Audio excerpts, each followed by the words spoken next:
విద్యాశాఖ రివ్యూలో అధికారులకు కీలక ఆదేశాలు ఇచ్చారు ముఖ్యమంత్రి రేవంత్ రెడ్డి. విద్యా వ్యవస్థను మరింత పటిష్టం చేయాలని చెప్పారు. అదనపు కలెక్టర్లు వారంలో కనీసం 2 గవర్నమెంట్ స్కూల్స్ ను సందర్శించాలని సూచించారు. విద్యాశాఖపై హైదరాబాద్లో సమీక్ష చేశారు సీఎం రేవంత్. ఈ ఏడాది ప్రైవేట్ పాఠశాలల నుంచి గవర్నమెంట్ స్కూల్స్ లో 48,000 మంది చేరారని అధికారులు వివరించారు. పెరిగిన విద్యార్థుల సంఖ్యకు అనుగుణంగా కొత్త క్లాస్ రూమ్స్ నిర్మించాలని ఆదేశించారు సీఎం రేవంత్ రెడ్డి. ప్రత్యేక అవసరాలున్న పిల్లలకు అవసరమైన వసతులు కల్పించాలని చెప్పారు.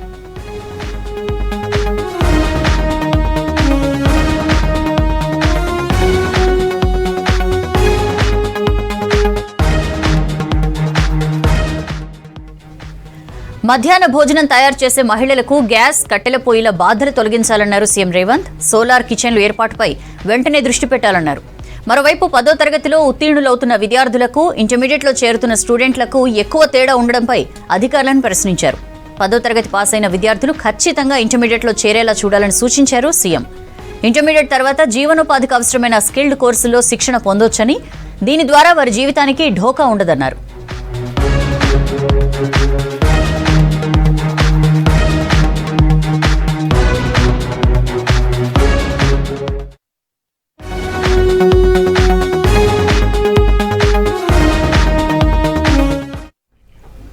తెలంగాణపై కేంద్రం వివక్ష చూపిస్తోందని ఫైర్ అయ్యారు రాష్ట్ర IT industries minister Sridhar Babu. Hyderabad metro phase 2 పై నిర్ణయం తీసుకోవాలని డిమాండ్ చేశారు.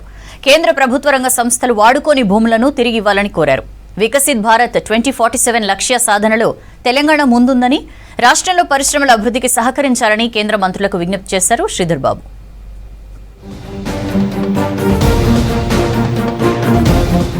ఢిల్లీలో బిజీగా గడిపారు state IT industries minister Sridhar Babu. కేంద్ర మంత్రులను కలిసి రాష్ట్రానికి సంబంధించిన కీలక అంశాలపై డిస్కస్ చేశారు. రాష్ట్రంలో కేంద్ర ప్రభుత్వ రంగ సంస్థలకు కేటాయించిన భూములు నిరుపయోగంగా ఉన్నాయని, వీటిని ఇవ్వాలని కేంద్ర మంత్రి కుమారస్వామిని కోరారు. హైదరాబాద్ చుట్టుపక్కల విలువైన భూములను రాయితీ ధరలకు కేంద్ర ప్రభుత్వ రంగ సంస్థలకు రాష్ట్రం కేటాయించిందని వివరించారు. ప్రస్తుతం కేంద్ర ప్రభుత్వ రంగ సంస్థల్లో చాలా వరకు మూతపడ్డాయని, మరికొన్ని ఉత్పత్తులను నిలిపివేశాయని చెప్పారు. సరైన పరిహారం లేకుండానే భూములను ప్రైవేటు కంపెనీలకు బదిలీ చేస్తే రాష్ట్రానికి నష్టమే తప్ప ప్రయోజనం లేదన్నారు.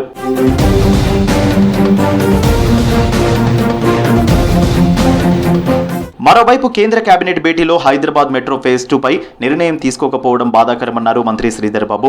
మెట్రో ఫేజ్ 2 పై ఇప్పటికే కేంద్రానికి డిపిఆర్ ఇచ్చామని చెప్పారు. ఈసారి కేబినెట్ భేటీలో అనుమతి వస్తుందని భావించినా నిరాశ ఎదురైందన్నారు. తెలంగాణ రాష్ట్రానికి సంబంధించిన ప్రధానమైన డిమాండ్లు ఉన్నాయి. దానిలో భాగంగానే మీరు తీసుకున్నది ఈ రోజు మహారాష్ట్రకు సెకండ్ ఫేజ్ మెట్రో రైలు ఇచ్చి, ముఖ్యమంత్రి గారు అనేక సందర్భాల్లో ప్రధానమంత్రితో కలిసి, సంబంధిత మంత్రివర్యులతో కలిసి ఈ రోజు తెలంగాణ మన హైదరాబాద్ లో 4 దిక్కుల్లో కూడా 4 వైపులా ఈ మెట్రో రైలు పూర్తి స్థాయిలో విస్తరణ చేసే ఒక కార్యాచరణ తీసుకుని ముందుకు వెళ్తా ఉన్న ధర్మిల సెకండ్ ఫేజ్ సంబంధించి ఈ రోజు మెట్రో మరి కేబినెట్ నిర్ణయం తీసుకోకపోవడం చాలా బాధాకరం. రేర్ ఎర్త్ ఎగుమతులపై చైనా ఆంక్షలు విధించడంతో ప్రత్యామ్నాయ చర్యలు తీసుకోవాలని కేంద్ర వాణిజ్య పరిశ్రమల శాఖ మంత్రి పీయూష్ గోయల్ ను కోరారు మంత్రి శ్రీధర్ బాబు. చైనా ఆంక్షలు తెలంగాణ తయారీ రంగంపై తీవ్ర ప్రభావం చూపుతున్నాయని చెప్పారు. ఉత్పత్తి తగ్గితే అది ఉపాధి అవకాశాలపై కూడా ప్రభావం చూపే ప్రమాదం ఉందన్నారు. చైనా ఆంక్షలపై కేంద్ర ఐటీ ఎలక్ట్రానిక్స్ శాఖ మంత్రి అశ్విని వైష్ణవ్తోనూ చర్చించారు శ్రీధర్ బాబు. గత బీఆర్ఎస్ ప్రభుత్వ నిర్లక్ష్యంతో హైదరాబాద్ వరంగల్ ఇండస్ట్రియల్ కారిడార్ నిలిచిపోయిందని పీయూష్ గోయల్ దృష్టికి తీసుకెళ్లారు శ్రీధర్ బాబు. ఇందులో భాగంగా ఉన్న ఫార్మా సిటీని తమ ప్రభుత్వం ఇప్పుడు ఫ్యూచర్ సిటీగా అభివృద్ధి చేస్తోందని తెలిపారు. కేంద్రం ప్రతిపాదించిన 100 పారిశ్రామిక పార్కుల పథకానికి తెలంగాణ ఆసక్తిగా ఉందని చెప్పారు. హైదరాబాద్ లో జాతీయ డిజైన్ సెంటర్ ఏర్పాటు చేయాలన్నారు. ఆత్మనిర్భర్ భారత్ లక్ష్యాలకు అనుగుణంగా తెలంగాణ సర్కార్ పారిశ్రామిక రంగాన్ని బలోపేతం చేస్తోందన్నారు శ్రీధర్ బాబు. కేంద్రంతో కలిసి వికసిత్ భారత్ 2047 లక్ష్య సాధనలో రాష్ట్రం ముందుంటుందని చెప్పారు.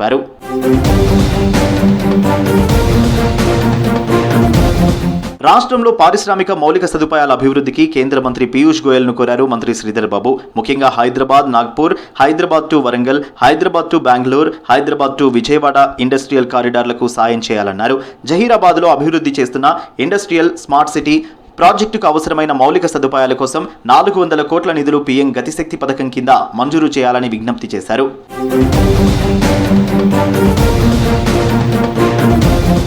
మరోవైపు కేంద్ర ఇంధన శాఖ సహాయ మంత్రి శ్రీపాద్ నాయక్తోనూ కలిశారు మంత్రి శ్రీధర్ బాబు. రాష్ట్రానికి సంబంధించిన అంశాలపై చర్చించారు. దేశ జీడీపీలో కీలక పాత్ర పోషిస్తున్న తెలంగాణకు సహకరించాలని కేంద్ర మంత్రులను కోరారు మంత్రి శ్రీధర్ బాబు. గోదావరి బనకచెర్ల ప్రాజెక్టుపై న్యాయ పోరాటానికి సిద్ధమైంది సర్కార్. తెలంగాణకు బనకచెర్లతో జరిగే నష్టాన్ని పూర్తి డాక్యుమెంట్లతో ఈ నెల 30న పవర్ పాయింట్ ప్రెజెంటేషన్ ఇవ్వనున్నారు ఇరిగేషన్ మినిస్టర్ ఉత్తమ్ కుమార్ రెడ్డి. 10 ఏళ్ల పాలనలో ఏ రంగాన్ని పూర్తిగా పట్టించుకోలేదన్నారు మంత్రులు. రాష్ట్రంలో సాగులో లేని భూములు, వెంచర్లు చేసిన భూములను రైతు భరోసా నుంచి మినహాయించామన్నారు.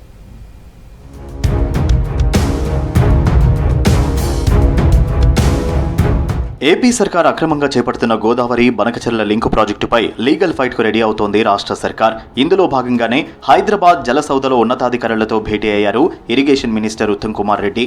బనకచెర్ల ప్రాజెక్టును ఎలా ఆపాలనే అంశంపై ప్రధానంగా చర్చించారు. ఇప్పటికే దీనిపై సీఎం రేవంత్, మంత్రి ఉత్తమ్ ఢిల్లీ వెళ్లి జలశక్తి శాఖ మంత్రిని కలిశారు. జూన్ 30న ప్రజాభవన్లో బనకచెర్లపై ప్రజాప్రతినిధులకు పవర్ పాయింట్ ప్రెజెంటేషన్ ఇవ్వాలని డిసైడ్ అయ్యారు. బనకచెర్లను ఆపేందుకు రాష్ట్రం తరఫున బలంగా ప్రాతినిధ్యం వహించేలా రోడ్ మ్యాప్ను వెంటనే సిద్ధం చేయాలని అధికారులను ఆదేశించారు ఉత్తమ్.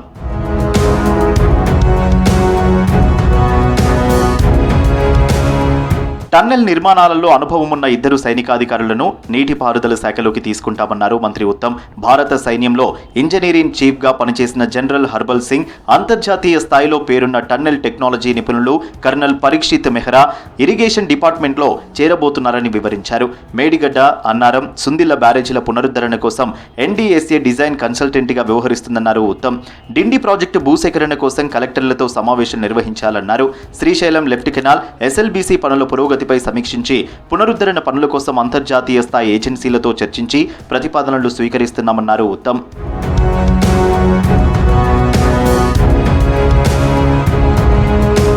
కులవృత్తుల ఎగ్జిబిషన్తో కులవృత్తులు చేసేవారికి ఉపాధి అవకాశాలు పెరుగుతాయన్నారు డిప్యూటీ సీఎం బట్టి విక్రమార్క. హ్యాండ్మేడ్ ఉత్పత్తులు ఆరోగ్యానికి ఎంతో మేలు చేస్తాయన్నారు.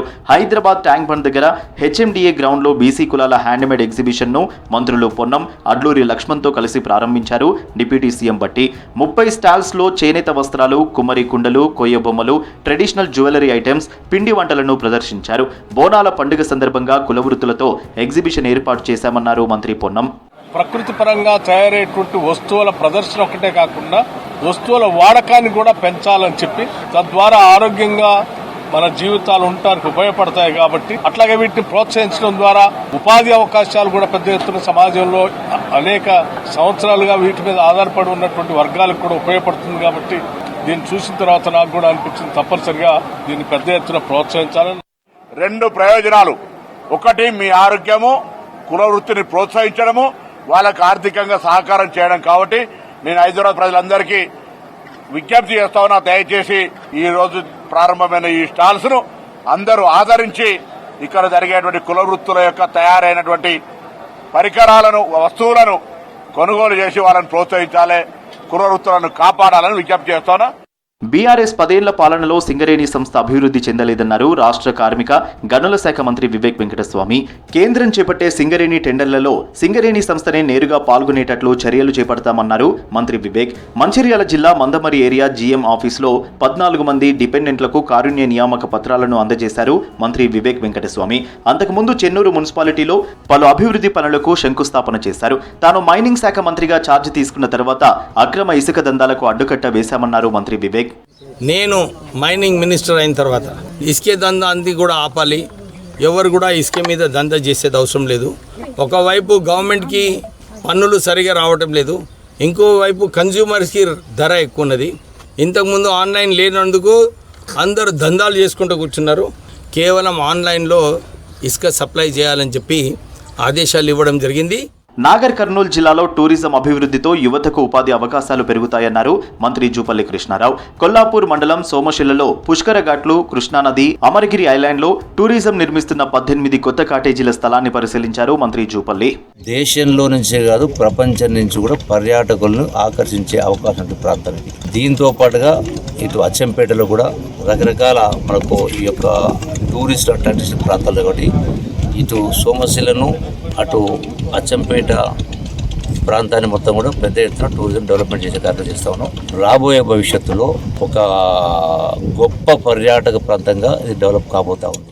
సాగులో ఉన్న భూములన్నింటికీ రైతు భరోసా అందించామన్నారు రాష్ట్ర వ్యవసాయ శాఖ మంత్రి తుమ్మల నాగేశ్వరరావు. సాగులో లేని భూములు, సాగుకు అనువు కానివి, వెంచర్లు చేసిన భూములను రైతు భరోసా నుంచి మినహాయించామని తెలిపారు.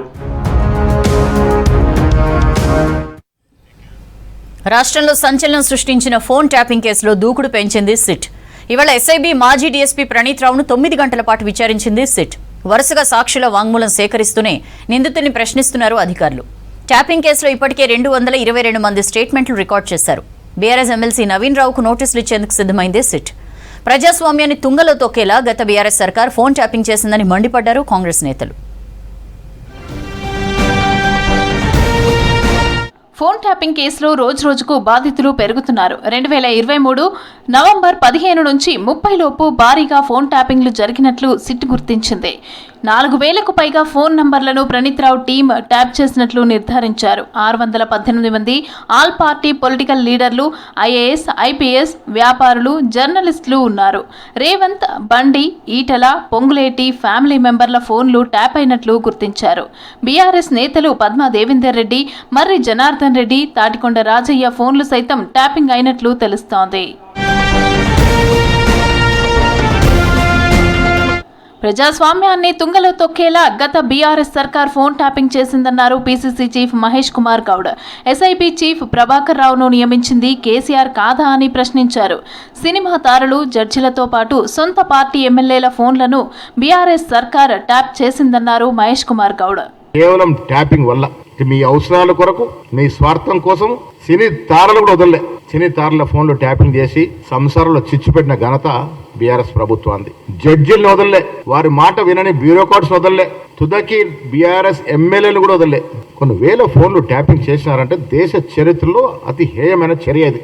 కేసీఆర్ బాధ్యత, కేటీఆర్ మాకేం సంబంధం, ఏదో లీగల్ నోటీస్ తో ఒక స్టేట్మెంట్ ఇచ్చినాడు.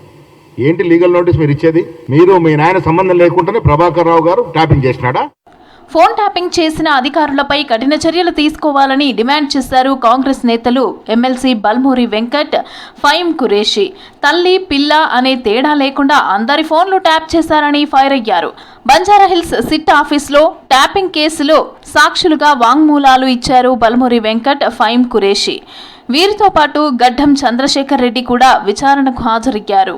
జరిగిన విషయాలు, ఏ నెంబర్స్ అయితే వాళ్ళు ట్యాప్ చేసిరో దాన్ని చూస్తుంటే రాజకీయం కోసం ఎంత నీచానికి బీఆర్ఎస్ పార్టీ నాయకులు ఆ రోజు వీళ్ళకి సహకరించిన కొంతమంది అధికారులు దిగజారినరో చాలా ఒక బాధ అనిపిస్తుంది.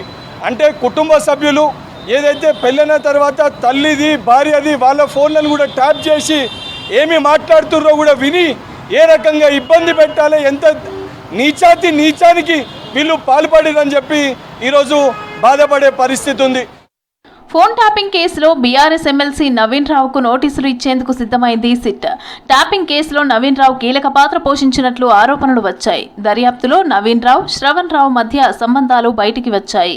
దీంతో ఆయనకు నోటీసులు ఇచ్చి విచారించేందుకు సిద్ధమైంది సిట్. హైదరాబాద్లో బోనాల జాతరకు సర్వం సిద్ధమైంది. నెల రోజుల పాటు అమ్మవార్లకు బోనం ఎత్తేందుకు ముస్తాబైంది భాగ్యనగరం. గోల్కొండ జగదాంబిక మహంకాళి అమ్మవారికి తొలి బోనం సమర్పించనున్నారు భక్తులు. డప్పు చప్పుళ్లు, పోతరాజుల విన్యాసాలు, శివసత్తుల సిగాలు, కళాకారుల ఆటపాటలతో ప్రతి ఏరియా మార్మోగనుంది. జాతరకు తరలివచ్చే లక్షలాది మంది భక్తుల కోసం అన్ని శాఖలు సమన్వయంతో అన్ని ఏర్పాట్లు చేసింది ప్రభుత్వం. భాగ్యనగరంలో ఆషాఢమాస బోనాలకు అంతా సిద్ధమైంది. గురువారం నుంచి గ్రేటర్ హైదరాబాద్లో బోనాల ఉత్సవాలు మొదలవుతున్నాయి. దీంతో గ్రామ దేవతలకు బోనం ఎత్తేందుకు ముస్తాబైంది భాగ్యనగరం. నెల రోజుల పాటు సిటీ అంతటా సందడి నెలకొననుంది.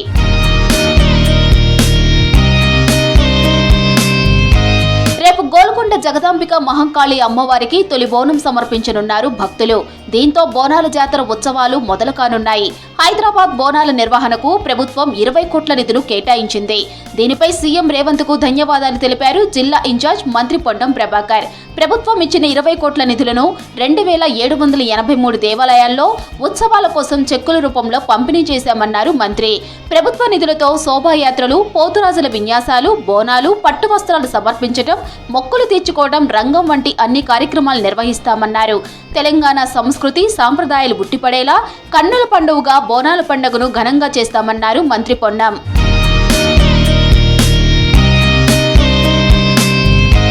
గురువారం బుధవారం మధ్యాహ్నం లంగర్ హౌస్ నుంచి ఘటాల ఊరేగింపు మొదలు కానుంది. సాయంత్రం గోల్కొండ కోటకు చేరుకొని జగదాంబికి అమ్మవారికి బోనాలు సమర్పించనున్నారు భక్తులు. రాష్ట్ర ప్రభుత్వం తరపున అమ్మవారికి పట్టు వస్త్రాలు సమర్పించనున్నారు దేవాదాయ శాఖ మంత్రి కొండా సురేఖ, మంత్రి పొన్నం ప్రభాకర్. చోటా బజార్ అనంతాచారి ఇంట్లో నుంచి జగదాంబిక అమ్మవారి ఉత్సవ విగ్రహాలు, రిసాల బజార్ సాయిబాబాచారి ఇంట్లో నుంచి మహంకాళి అమ్మవారి ఉత్సవ విగ్రహాలను ఊరేగింపుగా తీసుకెళ్లనున్నారు. బంజారా దర్వాజు నుంచి 28 కులస్తుల అమ్మవారి మొదటి బోనం, నజర్ బోనం సమర్పించనున్నారు. రేపటి నుంచి ప్రతి గురు, ఆదివారం గోల్కొండ అమ్మవారికి మొత్తం 9 పూజలు నిర్వహించనున్నారు భక్తులు. గోల్కొండలో మొదలయ్యే బోనాలు జూలై 24న తిరిగి గోల్కొండలోనే ఉత్సవాలు ముగియనున్నాయి. మరోవైపు అన్ని శాఖల సమన్వయంతో బోనాల జాతరకు ఏర్పాట్లు చేస్తున్నారు దేవాదాయ శాఖ అధికారులు. లక్షల సంఖ్యలో తరలివచ్చే భక్తులకు ఇబ్బందులు లేకుండా చర్యలు తీసుకుంటున్నారు. పోలీస్ బందోబస్తు, సీసీ కెమెరాల పర్యవేక్షణ ఉండేలా ఏర్పాట్లు చేస్తున్నారు. ప్రత్యేకంగా మహిళల కోసం washrooms, health camps, drinking water facility ఏర్పాటు చేస్తున్నారు. ఇక కల్చరల్ ప్రోగ్రామ్స్ కోసం ప్రత్యేకంగా స్టేజీలను ఏర్పాటు చేశారు.